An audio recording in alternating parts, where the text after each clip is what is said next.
Selamat pagi untuk Pak Joas dan juga Pak Sam dan teman-teman sekalian. Izinkan saya untuk mempresentasikan bahan paper UTS saya yang sudah saya persiapkan. Tapi sebelumnya saya mohon maaf karena cahaya di dalam ruangan saya ini agak gelap. Kenapa? Karena kalau saya merekam di luar itu nanti agak berisik gitu. Jadi saya memilih untuk ada di dalam ruangan. Baik, saya akan share screen sekarang untuk kita semua.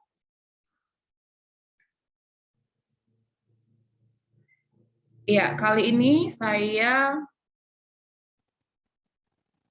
memilih untuk mengangkat judul dari paper saya adalah komunitas yang mendambah atau belonging community, gereja sebagai komunitas umat beriman, merangkul identitas homo digitalis di era 4.0 dan pandemi COVID-19.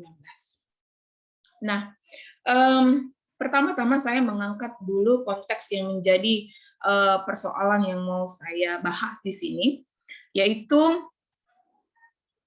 munculnya pandemi COVID-19 dan dampaknya dalam mengakselerasi budaya digitalis manusia, gitu ya. Nah, seperti kita tahu bahwa sejak tanggal 11 Maret 2020 yang lalu, sejak WHO menetapkan pandemi COVID-19 itu menjadi sebuah pandemi global, ya, seketika telah mengubah wajah dunia, gitu ya.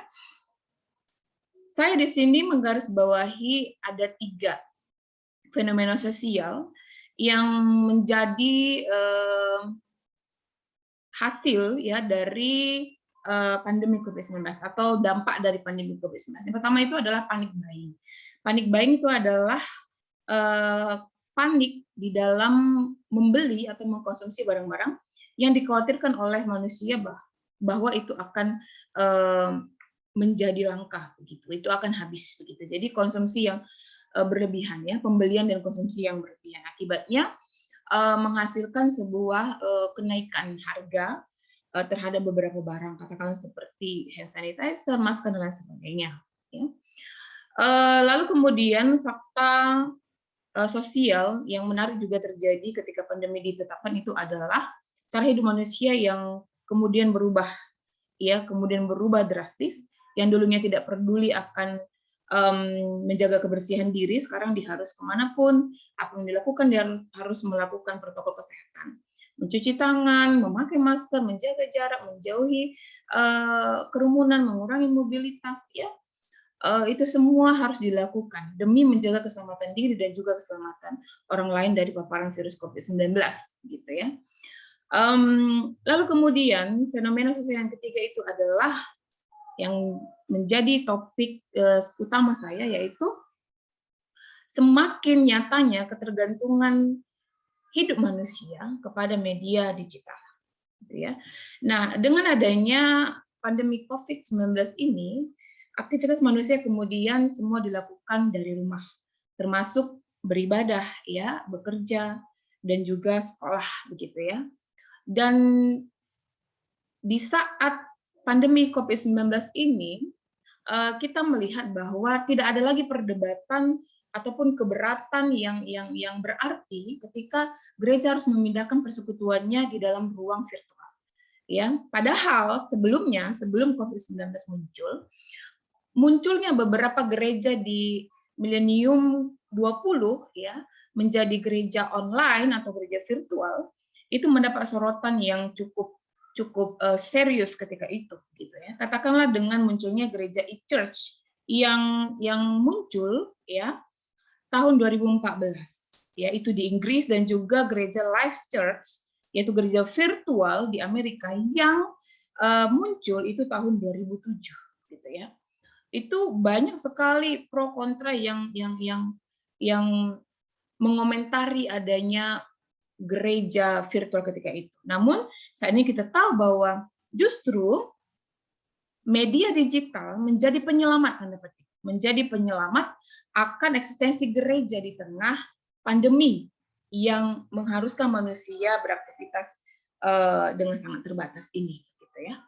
Nah, persoalannya sekarang itu adalah kalau demikian, ya, kalau demikian, bagaimanakah gereja itu mampu menghidupi identitas digitalis dari dirinya sendiri pun juga dari warga jemaat yang dia layani, ya. Sebelum sampai ke sana, poin kedua yang mau saya jelaskan di sini itu adalah bagaimana sebagai akibat dari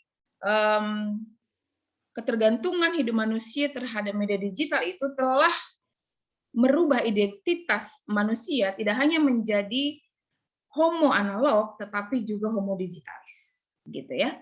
Nah, semua ini berawal dari revolusi industri 4.0, di mana kita tahu revolusi industri itu sebenarnya diawali dari tahun 1700-an sampai 1800-an. Tetapi semakin hari peningkatan atau kecanggihan teknologi semakin baik hingga saatnya diberi gelar 4.0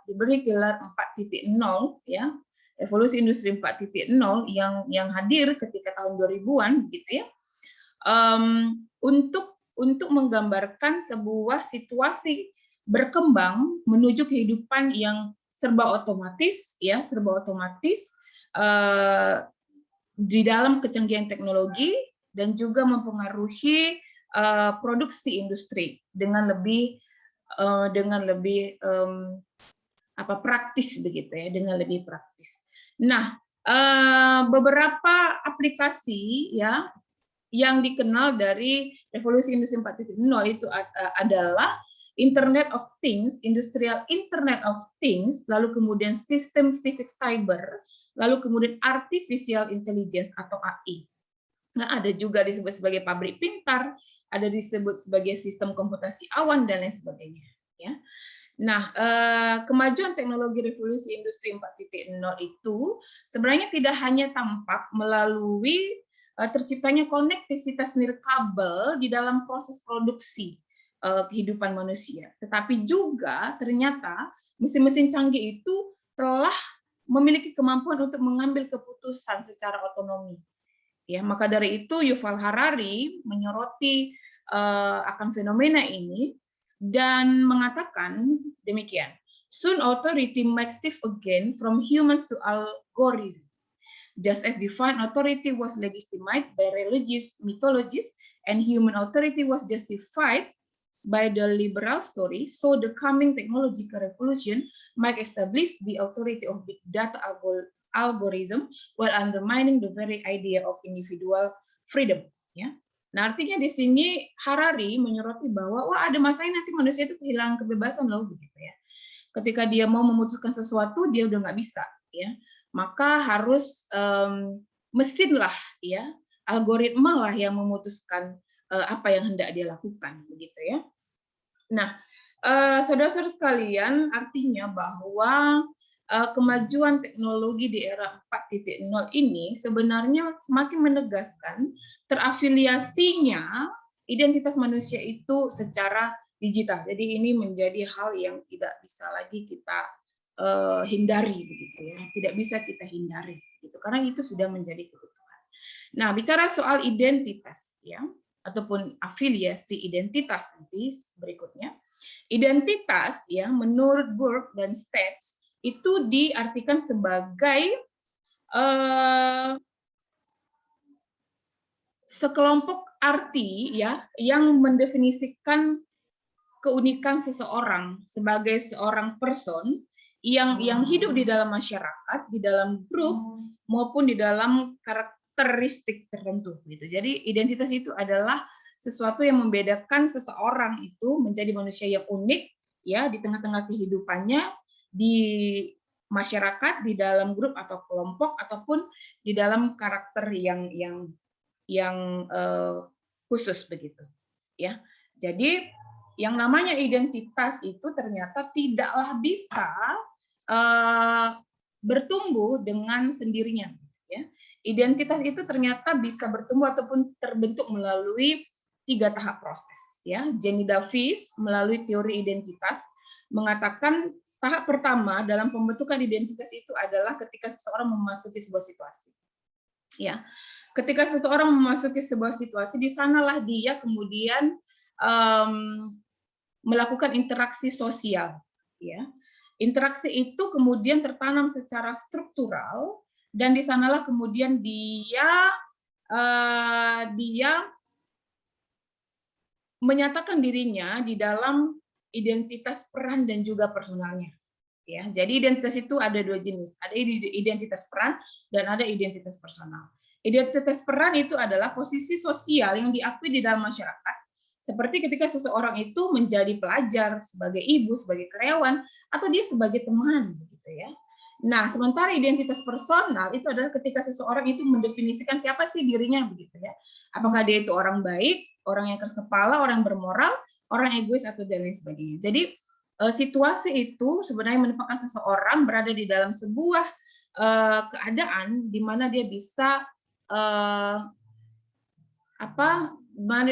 mendirikan dirinya, gitu ya, memasukkan dirinya di dalam identitas personal ataupun identitas peran itu. Nah, lalu tahap kedua itu adalah tahap verifikasi. Nah, tahap verifikasi inilah tahap yang lebih kompleks ya. Tahap verifikasi ini sebenarnya tahap yang kunci keberhasilannya itu tergantung pada bagaimana respon orang lain terhadap identitas peran ataupun identitas personal yang dimunculkan oleh seseorang di dalam dia memasuki sebuah situasi, gitu ya. Katakanlah ketika seseorang menghadirkan dirinya sebagai seorang yang baik, gitu ya, di media sosial, begitu ya. Bagaimana orang lain meresponnya? Apakah orang lain akan meresponnya dengan, oh kamu memang baik ya, oh kamu orang yang hebat, oh kamu pinter, dan lain sebagainya ya. Maka ketika tanggapan orang itu yang menjadi umpan balik untuk si person, ya, disitulah dia akan lebih menegaskan identitasnya. Oh iya benar, saya ini orang baik. Jadi siapa saya itu juga tergantung apa yang saya tampilkan dan juga apa yang orang katakan terhadap saya. Ya, disinilah peran media sosial itu sangat-sangat besar mempengaruhi pertumbuhan ya identitas seseorang, gitu ya. Ketika orang mengupdate status katakan di Facebook ya, ketika orang mengupdate di Facebook, maka orang itu akan memiliki pilihan untuk menghadirkan dirinya sebagai orang yang memang original, orang yang baik apa adanya, atau dia bisa saja menutupi dirinya, menghadirkan dirinya bukan seperti apa adanya, gitu ya, menjadi orang yang menjadi orang lain hanya demi diumpan, hanya demi memperoleh umpan balik ya yang baik untuk dirinya, gitu ya. Nah, bahayanya ketika umpan balik itu ternyata tidak terverifikasi, ya. Umpan balik yang diharapkan ternyata tidak seperti itu yang ada, begitu ya. Tidak seperti yang diharapkan, ya. Ketika itu terjadi maka akan mempengaruhi tahap hasil, ya. Ketika dalam proses verifikasi ternyata non terverifikasi, ya, tidak sesuai dengan identitas aslinya, maka sebenarnya di sanalah akan muncul persoalan baru, yaitu sebuah identitas yang blur. Dan identitas yang blur ini lah yang membuat seseorang itu dapat saja mengalami tekanan emosional, begitu ya, ketika tidak terverifikasi identitinya, begitu ya. Ya, dan itu resiko, ya, itu resiko dan itu bisa saja membuat seseorang itu menjadi semakin rentan, semakin egois, semakin putus asa dan lain sebagainya, begitu ya. Nah, artinya bahwa yang pertama, manusia itu ternyata memiliki kemampuan identitas untuk bermultiplikasi, ya, atau melipat ganda. Ya, manusia itu tidak memiliki satu identitas, tetapi dia punya banyak identitas dan dia mampu melipat gandakan identitasnya itu. Dan ketika dia mampu melipat gandakan identitasnya itu, maka disitulah dia mengalami perubahan, ya, perubahan identitas. Nah, artinya bahwa ketika seseorang melalui media digital, ya, bisa saja memiliki identitas yang banyak sekali, begitu ya. Dia bisa menjadi perempuan, dia bisa menjadi laki-laki, siapapun yang dia mau sesuai dengan profil yang tersedia di dalam aplikasi media sosial. Maka di sana sebenarnya semakin besarlah kemungkinan orang itu mengalami perubahan identitas, Ya, begitulah pengaruh luar biasa dari media digital di dalam kehidupan manusia. Ya. Nah, kemudian saudara-saudara, artinya apa yang terjadi ya dalam perubahan identitas itu sebenarnya juga menjadi tantangan pelayanan gereja saat ini ya di era pandemi ini khususnya gitu ya.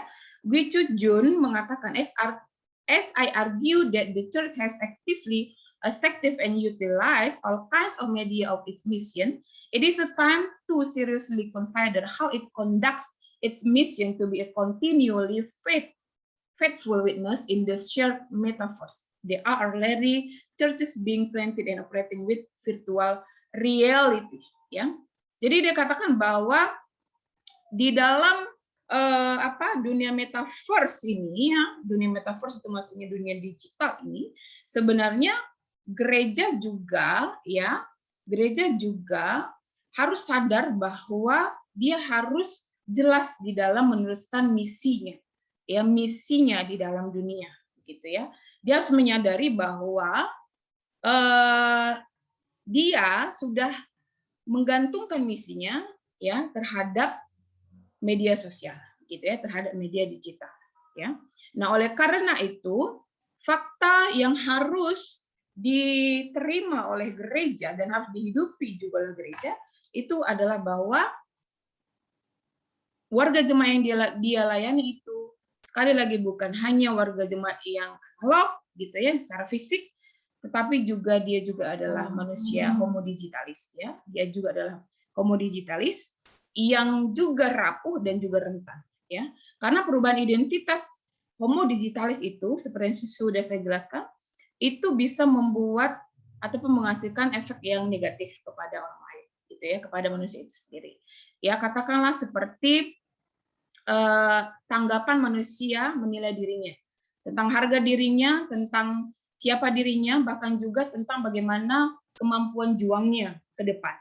Ya, maka dari itu tidak heran fenomena yang terjadi saat ini adalah banyaknya orang-orang yang mengalami anxiety atau kecemasan yang berlebihan di dalam masa pandemi COVID-19 ini, gitu ya. Yaitu karena kita sudah terdigitalisasi, begitu ya. Sehingga kita seolah-olah tidak lagi memiliki border yang jelas, begitu ya. Lalu kemudian itu secara psikologi ya bisa menghasilkan manusia dengan dengan kesehatan mental yang terganggu, gitu ya. Lalu kemudian secara ekonomi, sekarang ini ketergantungan manusia terhadap media digital juga sudah mengharuskan manusia itu bekerja menghasilkan uang melalui perusahaan media digital, gitu ya. Perusahaan media digital sudah pasti lebih mengedepankan keuntungan yang besar dan meminimalisir kerugian mereka. Artinya kerugian-kerugian seperti kecelakaan, kerugian-kerugian seperti perampokan dan kerugian lainnya baik fisik maupun material, baik fisik maupun imaterial itu seminimal mungkin akan dihindari oleh perusahaan berbasis digital untuk mereka tanggung gitu. Dan di sana siapa yang menjadi korban? Yang menjadi korban di sana itu adalah si pekerja atau si manusia itu sendiri. Bahkan dari sisi pendapatan pun media digital lah yang mengambil keputusan. Berapa mereka akan mendapat bonus dari pekerjaan yang mereka lakukan. Ya, contoh seperti bonus kalau kita menjadi pekerja di aplikasi Gojek ya, untuk driver berapa persen, bahkan untuk orang-orang yang menggunakan aplikasi itu untuk berjualan juga berapa persen keuntungan mereka dari barang yang mereka jual di dalam aplikasi GoFood, itu juga yang menentukan itu adalah perusahaan aplikasi itu, bukan si manusianya. Artinya disitulah manusia sebenarnya rentan untuk menerima ketidakadilan, bahkan juga rentan untuk mengalami kecelakaan ataupun terancam keselamatannya, gitu ya. Jadi itulah yang menjadi persoalan penting di sini, ya. Sekarang kita mau melihat bagaimana seharusnya gereja memandang itu, ya. Di sini saya menggunakan dasar bahwa gereja harus mengingat hakikatnya itu sebagai persekutuan yang berdiri di atas Allah Trinitas, ya. di atas dasar Allah Trinitas, begitu ya. Nah, Allah Trinitas itu adalah Allah Tritunggal ya, Allah Tritunggal yang hidup di dalam koinonia, gitu ya, yang hidup di dalam koinonia. Dan Allah Tritunggal itu adalah Allah dalam satu hakikat di dalam tiga pribadi ya, Allah satu hakikat di dalam tiga pribadi. Nah, kata pribadi ataupun person di dalam Allah Trinitas ya, di dalam bahasa Latin itu adalah persona ya, itu sebenarnya tidaklah berarti person ya secara tunggal ya, person secara tunggal. Namun Zizilas di sini saya mempergunakan teori Zizilas dalam bukunya Being in Communion mengatakan secara ontologis seperti yang sudah saya kutip di sini bahwa person itu sama dengan hipostasis gitu ya. Person itu sama dengan hipostasis. Apa itu hipostasis? Hipostasis itu adalah relasi ya. Artinya gagasan person atau pribadi itu adalah sama dengan Allah yang hidup di dalam relasi ya. Allah yang hidup di dalam relasi ya. Jadi dengan demikian person atau pribadi itu sebenarnya menegaskan bahwa Allah itu pada dasarnya adalah pribadi yang relasional begitu ya. Sebagai Allah Trinitas yang berhipostasis, person tidak terisolasi tetapi dia bebas ya. Artinya konsep person dalam Trinitas menyatakan bahwa Allah bukanlah Allah yang individualis melainkan Allah yang relasional yang saling masuk, saling merangkul ya antara satu dengan yang lainnya ya. Dia adalah Allah yang ada dalam hubungan yang penuh kasih di antara pribadi ilahi ya. Dan semua itu dilakukan ya melalui sakramen baptisan ya. Dan manusia diundang untuk dihipostasikan melalui sakramen baptisan itu masuk ke dalam pribadi Kristus ya melalui gereja. Ya. Artinya eksistensi eklesial merupakan identitas umat Kristen yang dipersatukan ke dalam Kristus melalui Roh Kudus. Ya. Nah, tidak hanya itu saja, gagasan hipostasis juga mengandung makna bahwa manusia itu juga bersifat ekstatik. Ya. Hal itu menjadikan setiap pribadi sungguh-sungguh eklesial atau sungguh-sungguh sosial dalam Kristus.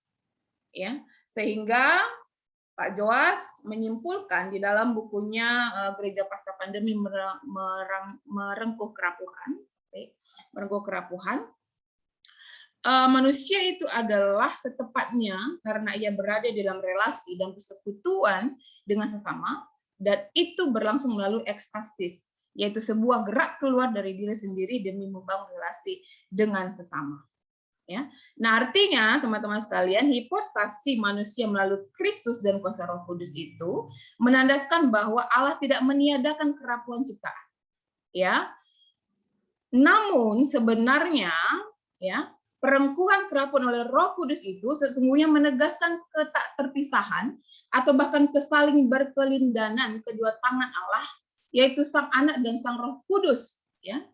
Sang Anak dan Roh Kudus di dalam menghargai, merawat, dan memulihkan kehidupan yang ciptaan yang rapuh dan terluka itu, gitu ya. Artinya melalui kajian ini kita bisa melihat Allah yang berkomunitas di dalam Allah Trinitas itu adalah Allah yang mengundang manusia untuk masuk berpartisipasi dalam dirinya tanpa meniadakan yang namanya kerapuhan, tetapi merangkul bahkan merawat kerapuhan itu sendiri masuk ke dalam dirinya. Ya, artinya sekali lagi bahwa Roh senantiasa mendamba tubuh dan berinkarnasi melalui Kristus untuk menunjukkan kehadiran Allah melalui tubuh-tubuh yang terluka dan juga yang rapuh itu. Ya, Allah senantiasa mendamba atau belonging terhadap ciptaannya, ya, sehingga ia tidak mampu, ya, sehingga dia tidak mampu. Sehingga ia tidak mampu apabila dia tidak masuk, ya, apabila tidak merangkulnya masuk ke dalam dirinya, ya. Demikian pun sebaliknya, bahwa sebagai umat kepunyaan Allah, God's belonging, manusia itu selalu mendamba kehadirannya masuk ke dalam komunitasnya, ya, sesama manusia, gitu ya. Nah, saudara, kemudian secara perspektif sosiologis juga ternyata menurut Samuel Stroh, feeling that you belong in group, ya, in a group is an important and powerful need. Ya, the ability to foster a sense of belonging can also determine whether groups survive. Ya, artinya tidak hanya dalam kerangka teologis bahwa gereja harus menerima identitas umatnya, ya, identitas umat yang terafiliasi digital itu, ya, dengan segala kerapuhan dan dengan segala kerentanannya, oleh karena dia didirikan di dalam hipostasi Allah Trinitas, ya. Dia juga sebenarnya membutuhkan penerimaan itu demi bisa lebih menunjang eksistensi dirinya sebagai komunitas umat beriman, begitu ya. Dan itu adalah kebutuhan esensial manusia dan juga kebutuhan esensial dari komunitas. Ya, jadi manusia butuh komunitas, komunitas butuh manusia. Kedua-duanya itu supaya mereka bisa eksis, gitu ya. Tujuannya supaya mereka bisa eksis. Nah, bagaimana penerapan belonging community itu ya? Bagaimana menerapkan belonging community itu? Di sini saya menggunakan dua gagasan dari James Greenaway, ya, yang mengajukan dua cara menerapkannya. Yang pertama adalah menjadi komunitas yang sadar akan fungsinya, menolong setiap anggota untuk menemukan makna, nilai dan tujuan hidup, gitu ya. Jadi